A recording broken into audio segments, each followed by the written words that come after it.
kutoa filamu pamoja na Wema Sepetu. Ile filamu ilifahamika kwa jina la Temptation. Labda tutegemee kwamba kwa sababu Diamond umerudi sasa kwenye filamu, tutegemee kwamba ile filamu itaweza kushutiwa kati yako wewe na Wema.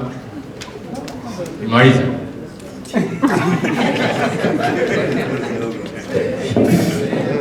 Nakushukuru.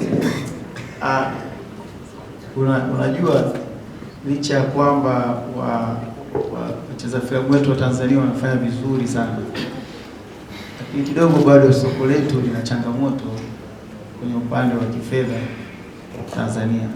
Ndio maana utaona kumekuwa kuna tamthilia nyingi ndio zinafanya vizuri katika vingamuzi mbalimbali, lakini nadhani bado kidogo kuna stability ya katika movies za moja moja. Kwa hiyo maombi yangu na shauku yangu watu waendelee kuwekeza katika movies, isiwe tu kwenye tamthilia. Kwa sababu tamthilia zinafanya vizuri sana, ukiangalia tamthilia zote zinakuwa za kwenye vingamuzi tofauti. Sasa hao ndugu zetu hawa Bongo Movie wanafanya kazi vizuri sana, mimi nawaheshimu sana na nawaombea na naomba wawekezaji wawekeze fedha ili ziweze kufanyika movies pia moja moja, sababu hapa inapokuwa hapo sasa soko linakuwa lina mkwanja, kwa ni rahisi zaidi kufanya kitu. Labda niongezee hapo. Naomba kitu kimoja tuelewane. Unapoona makampuni yanatoa ushirikiano mkubwa sana kwenye sanaa, nyie kama waandishi wa habari naombeni wapenda nyie support ili waweze kutusaidia kwenye sanaa zaidi. Naomba nitumie nafasi hii kwa Pepsi kuwapa at least jaribuni kuweka product placement katika hizi series za ambazo zinazoendelea, muweze kuwawezesha zaidi. Unajua mnapoweza kuwawezesha zaidi tasnia inakuwa, budget inaongezeka, wasanii wetu nao wanapata hela, unaelewa? Kwa hiyo kwa waandishi naomba na nyie muwe mnasisitiza makampuni, mkiona kampuni tu limejileta kwenye sanaa, naombeni muwe mnawashindilia mule kidogo ili at least waweze kutusaidia kufika mbele zaidi, sababu tuwe wigo la sponsorship ile kubwa zaidi. Asante. Sawa, karibu dada, unakaka pale na hapa maswali matatu. Naitwa Sarafina Jerry kutoka Rick Media. Kwanza kabisa hongera kwa Peps na Diamond Platnumz kutokana na mwendelezo wa kufanya kazi imeonekana imefanyika. Hongera sana Diamond. Lakini pia sisi tunafurahi kuona unashikilia nafasi yako uliopo na unaendelea kwenda mbele zaidi. Tunatamani kuona kina Diamond wengi sana mtaani, kwa maana ya wasanii ambao wanaanza na wenyewe au wanafanya muziki na wao wafike sehemu fulani kama ambayo wewe umefika. Nilitamani kukuuliza wewe kwa sababu kwa vitu vingi sana kwenye muziki tunakutazama wewe kama Godfather. Kwa maana ya upande wa lebo, niseme upande wa lebo imekuwa ikionekana wasanii wakitoka kwenye lebo mara nyingi sio wasanii wengi ambao wakitoka kwenye lebo wanaendelea vizuri kufanya vizuri kwenye muziki wao, mpaka inatafsiriwa kama lebo zinadumaza wasanii. Pengine ni kutokana na malipo ambayo wanapangiwa wakitoka. Lakini kwa upande wa WCB imekuwa na historia nzuri kidogo. Harmonize alitoka na sasa hivi anafanya vizuri, na yeye Rayvanny alitoka anafanya vizuri, na wengine tunatarajia watafanya vizuri kutokana na mfumo wa WCB. Kwako Diamond, unahisi lebo za Tanzania zinakosea wapi mpaka baadhi ya wasanii wengine wakitoka kwenye lebo wanashindwa ku maintain status yao? Kwa mfano juzi tumeona Ibra na Harmonize walivyokuwa wakitupiana maneno mtandaoni na wewe ukaweka ngoma ya Ibra copy and paste. Ile ilikuwa na maana gani kwanza kwako, au ulikuwa unatamani uzungumze chochote kwenye ile situation? Kwenye lebo, unajua kila lebo ina mipango yake na mikakati yake kwenye kuwafanya wasanii wao, na hawezi kuhukumu wala kulaumu lebo yoyote kuhusiana na wasanii wao wanaoendesha. Lakini sisi kama Wasafi tunapomsaini mtu, tamanio especially kwa mimi, tamanio langu ni yule mtu afanye vizuri. Akifanya vizuri yeye, wangu mimi nanitengeza heshima kubwa sana. Kila mtu nimemsaini msanii akafanya vizuri kwa mkubwa, wangu mimi ni heshima kubwa kuliko hela ninayoingiza yule msanii kabla katika shughuli za kila siku. Kwa tunawekeza nguvu, akili, mawazo Inaonekana tu kama msanii, lakini nyuma wasanii lebo tunakuwa tunaweka the way mtu anakumwekea brand yako mbele. Kama mimi nadhani wengi wao wana mifano, nataka shughuli zangu page yangu naweza kubadilika kama page kama ya msanii, kumnyanyua mtu kutoka sehemu fulani kufika sehemu fulani. Sasa sisi tumepata bahati moja ambayo tunamshukuru Mwenyezi Mungu katika kila msanii ambaye tumemtambulisha kwa kazi tulioifanya, kushirikiana na yeye, waandishi wa habari na mashabiki, watu wamempokea vizuri na wamefanya vizuri. Na kwa bahati pia nzuri, wasanii wengi ambao kwetu sisi wameanza kutoka kwa independent kwa tayari washafika kwenye mafanikio mazuri. Kwa mtu anaona kama sasa hivi ilipofika sasa, leo nashukuru, naomba sasa nianze kujisimamia mwenyewe. Kwa hiyo akitoka pale, kwa nini anaweza kufanya vizuri? Kwa sababu Wasafi sio tu lebo.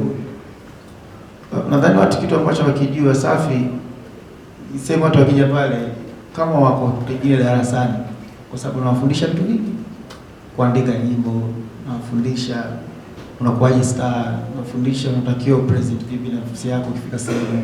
Yaani msanii unatakiwa ufanye nini, usifanye nini. Kwa yale madogo ambayo kaangalia Mwenyezi Mungu anawaelekeza. Mengine sasa watachanganya na akili zao na baraka za Mwenyezi Mungu. Sasa hiyo kila mtu anashapata hii sasa, yeye anajua kumbe ukifanya hivi na kwa hivi hivi na kwa sababu mwenyewe unaenda kuifanyia kazi. Na kila mtu anapoifanyia kazi ndio anakuwa kulingana na nafasi yake Mungu alombariki na mashabiki waliopokea. Kwa baada ya watu wanapotoka Wasafi, kumbuka wanatoka wakiwa tayari ndio wanafanya vizuri sana. Sio wanafanya vizuri pale, wanaweza kwenda kujisimamia wenyewe na ile misingi tayari wanayo. Kwa hiyo baada pale wao wenyewe wanaweza kujiongoza. Hata kama mtu kitokea kidogo, kuna sehemu kasheki kidogo, inakuwa ni kidogo sana. Lakini kwa imani yangu mtu yote anayetoka Wasafi anaweza kufanya vizuri sana. Sasa hapo kwenye lebo zingine kwa kweli sijajua wao wenyewe wamekaje misingi yao, sijajua wao wenyewe wanaendeshaje lebo zao, na naheshimu kwa sababu kila mtu ana biashara yake, kila mtu ana taratibu zake. Ila kwa taratibu za Wasafi sisi, ni msanii anapokuja na mimi siwaje mtu fanya ambaye labda nampa mtu nusu nusu, kwa sababu nataka kufanya msanii wangu afanye vizuri.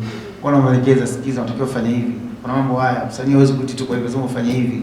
Ukitunga nyimbo lazima ufanye hivi, usifanye hivi. Watu wengi nje wana imani yao, wanazanyaga mimi ni wasanii sio kuandikia nyimbo. Mimi nimeandika nyimbo za wasanii wengi ambao ni mjui. Wasanii wengi Wasafi, kila mtu akija pale kuuliza mimi na yeye nani kamwandikia mwenzie nyimbo, kaenao atawaambia. Unaweza kutupa mfano? Sio vizuri. Ila nyingi sana. Ni kanao wao, sio vizuri kuzungumza kwa sababu nakuwa kama na watu kitu kimoja ambacho watu wakielewi, hata wengine sio Wasafi.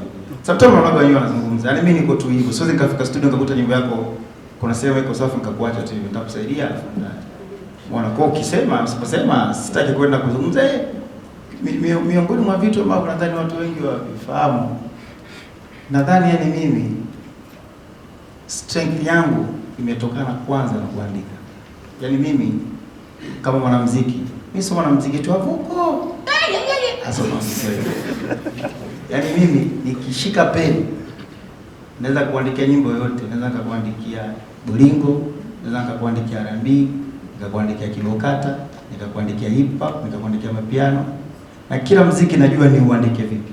Yaani kama hii nyimbo inaitwaje? Inaitwa Salama na nani na Barnaba.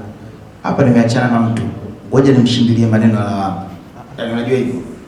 Ikifika kwenye piano siwezi kuandika kitu cha serious kwa sababu piano inataka vitu serious. Nametea serious ndani kwenye piano. Taandika makuzi, vitu ambavyo mtu akisikia atafurahi, atapata vibe. Sasa kutoka kwa ukiandika nyimbo ya mapenzi ya kuumizwa, nitaandika nyimbo kama Kamwambie. Nataka nyimbo ya maisha, nitakuandikia nyimbo kama Yatapita. Na ukikaa na wasanii wote hao, wewe zungumza nao tuambie Diamond kwenye sekta kuandika yuko vipi. Sipendagi kuzungumza. Sasa watu ukitoka sana nyimbo zile za mapiano au nyimbo za mipinduko, imani zao zinaona kama huyu sio mwandishi, huyu IQ yake imeisha. Kwa sababu kuna mtu anaongea anaweza katia verse kama nyimbo ya Barnaba kuonesha kama mkae mbali na mimi. Sio umeelewa? Na muziki, kila muziki kuna namna yake ya kuandika. Alafu watu wanakaa wanajidanganya, unajua Diamond yani yeye ametoka sana kwenye biashara, ndio maana mimi sifadhili za biashara kwa sababu nina talent. Kitendo cha mimi kisikia biti ya kwa Sava nione tu nikuandikie salamu, maana yake nimetumia IQ kubwa sana. Bonge fika onge za kujieleza. Unajua kusalimiana vizuri. Jamani kusalimiana. Ila kwa sababu mimi na IQ na nina talent, nikifika pale kusalimia tu how are you? unjani. Kwa hiyo unaona kama chepesi, sio chepesi kile. Talent. Ukiona ikifika kwenye shule nitakuandikia, yani hicho ndio kinachoita talent. Yaani sasa mtu uko nje wanapotoshana kwamba au unajua mfanya biashara, sio biashara, mimi na talent. Kwa hiyo naweza kuandika muziki wowote na nikatiza nao muziki wowote na nikatengeneza hit. Na ndio miongoni. Yaani hiyo ndio kwanza, hiyo ndio silaha yangu kuu kwenye maisha yangu ya muziki. Haya mambo mengine yote ni mbwembwe. Ndivyo unacheza utafanya. Hizo ni madagaje ya kutengeneza ukubwa wa fedha.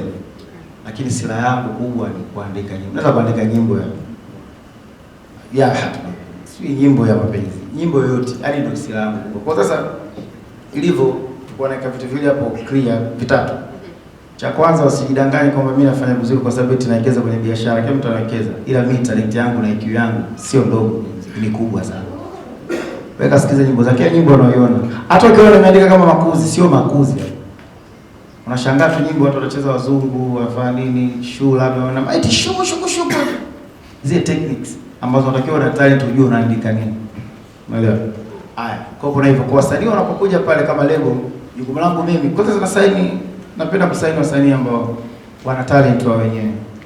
Waweze kuandika nyimbo zao. Na mimi Mungu kanibariki wasanii wangu wengi walioandika wasaini wao wenyewe wanakuwa wanajiweza. Kwa kifika pale mimi nawapa misaada ya kwamba wanawezaje kuwa msudi nondo. Yaani usiwe tu msanii wa kawaida kwa sababu kwenye soko watu wengi wanatoa nyimbo ambazo nao nyimbo zao ni nzuri, lazima uheshimu nyimbo kila mtu. Kwa hiyo unapotoa, ili maneno asiwe mengi, hakikisha unakaza kwenye hichi. Hakikisha hapo unaweka hivi. Inakuwa hivyo. Kwa mtu akitoka Wasafi anakuwa sio tu label, ni shule, ashajua namna kujibrand, ashajua namna ya afanye nini, akikutana na mic azungumze nini, inakuwa hivyo. Sasa kwa wengine wao sijui wao wanaendesha vipi taratibu zao na anaheshimu na sio mambo yanaenda. Nitakuwa na maswali mawili ya mwisho kutokana na muda. Kwanza kabisa natamani kukuuliza kuhusiana na hili kwa sababu uliliweka wazi na wote wanalijua mahusiano yako na Zuchu.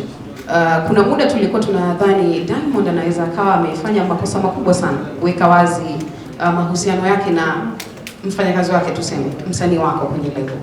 Baadaye tukaona umeahidi kwamba utamuoa Ramadhani ikipita, lakini watu wanakuangalia tu kwamba okay, Diamond alituahidi ataoa, lakini kaja kutoa tena ngoma kuna kule ndani inaonekana kama anasema maneno ya kurudishiwa barua na nini, watu kama wana connect dots. Kwanza kabisa, kuna regrets zozote ambazo unazo kutokana na kuweka wazi mahusiano yako na msanii wako? Lakini pia swala la ndoa, sisi tunatamani tuone mnatuheshimisha kwenye hii Bongo Flava kwamba alikuwa na mahusiano na msanii wake na walifanikiwa kuoana. La kwanza. La pili, natamani kujua kama sisi tunakuona ukiwa na hali nzuri muda wote, hatujui maisha yako behind. Nimesikia story kuhusiana na msanii mmoja kutokana na kazi zake na nini, distribution company walimdhulumu na vitu kama hivyo, ana depression sana. Natamani kujua Diamond, ambaye tunakutegemea utufikishie muziki wetu mbali zaidi, kuna kipindi ulipitia depression, labda pengine watu walikuwa wafahamu, ulikuwa na kipindi kizito sana ambacho kilikufanya pengine usiwe kawaida kama ambavyo tumekuzoea, lakini sisi hatujui, tunaendelea kukudai ngoma, tunaendelea kukudai uonekane sehemu fulani. Kuna kipindi kizito kama hicho umepitia? Katika maisha ya mwanadamu yote ambaye ana ndoto, ana akili, ana malengo, lazima kuna nyakati nzuri, nyakati mbaya. Kwa ni kitu cha kawaida tu. Nadhani sisi miongoni mwetu wote hapa, kazi zetu hizi ambazo tunataka tufike tuwafanye, lazima sometimes zitatuvuruga. Sasa wewe unachukuliaje mwenyewe inapokuja hiyo? Unachukulia kama depression au unachukulia kama Mwenyezi Mungu kuna kitu anakuongoza? Mimi katika maisha yangu sijawahi kujuta kitu, sijawahi kupata depression, sijawahi mimi kija jambo lolote tunaona kama hii jambo lina sababu na lazima nipokee na ligeuza kuwa fursa. Kwa mfano wakati sisi tumepata kipindi kile kwa almost media zote zilikuwa zichezi nyimbo zetu, naenda pale ikiwa kuna changamoto na watu fulani wakatengeneza mambo ambayo waka-organize kwa nyimbo zetu zicheze. Sasa ningekuwa na akili mbovu ningeamua kuchoka mimi depression. Sasa nimechanganyikiwa, si tukaona kama ametugania, tutafute namna tufungue chombo chetu. Maki fursa ni Mungu anakupa fursa. tukabadilisha kwa fursa, na Mwenyezi Mungu anabariki. Sasa tuna chombo chetu ambao tukiwa tuna ajenda zetu tunapitisha hapo. So ni namna tu maisha mtu kuyachukua, kwa sababu ni kitu cha kawaida. Ukiangalia kwa kila mwenye imani, Muislamu, Mkristo, mitume yetu wenyewe wamepitia mambo kidogo. Kwa ni kitu cha kawaida tu. Naamini washauri vijana wenzangu, wasipokuja tatizo usilibebi kama tatizo. Yaani chukua tu kama ni kitu cha kawaida, ni fursa angao unapinduka na wewe. Kuhusu Zuchu. Kwa sababu hii press sasa sio ya mambo haya, sio ndio kuzungumzia. Nilikuwa naomba jamani pia msisahau kwa nini tuko hapa. Kwa hiyo tuongelee kuhusiana Pepsi na Diamond. Tunaomba tu. Asante kwanza kwa kunipa fursa hii. Mimi naitwa Gabi, Mtanzania kutoka Global TV. Kwanza hongera sana Platinum Diamond kwa kazi nzuri ambayo anaifanya kila siku kwa kuaminisha dunia kwamba Tanzania tuna vipaji vikubwa sana. Lakini pia hongera kwa Pepsi kwa kuendelea kumwamini Diamond Platinum. Swali langu la kwenda kwa Diamond. Wewe ni balozi wa makampuni mbalimbali. Of course makampuni ya vinywaji. Huko kuna bia, huko kuna soda, kwa maana soda ya Pepsi. Unawezaje kuwaweka mashabiki zako kwenye sehemu moja na kuhakikisha kwamba hawapinduki na kazi inaendelea? Swali zuri sana. Unajua, miongoni mwa vitu ambavyo lazima tukubaliane navyo, hapo mnanisikia? Miongoni mwa vitu ambavyo watu lazima tukubaliane navyo katika maisha haya, kuna watu design mbili tofauti. Kuna wao ambao wanapenda kunywa pombe, kuna wao ambao hawataki pombe. Kwa mimi jukumu langu, kama wewe unajijua kabisa sio mtu wa pombe, hii ndio kinywaji sahihi cha wewe. Pepsi. Fungua zako kama hivi, unasikia navyolia, unagonga. Umesikia mpita hiyo? Ila kama wewe mtu wa ngano, karibu Segeti. Sio, umeelewa? Kwa hiyo dunia lazima tukubali, dunia ipo hivyo. Yaani tusipinge katika hilo. Dunia ilivyo na kingine ilivyo sasa. Umeona hii Pepsi? Licha ya kuwa tu kinywaji ambacho kwa watu ambao watumii, lakini unavugunga vile vianda ambavyo vina spiriti, lazima uchanganyie. Ukigonga vile vianda, unajua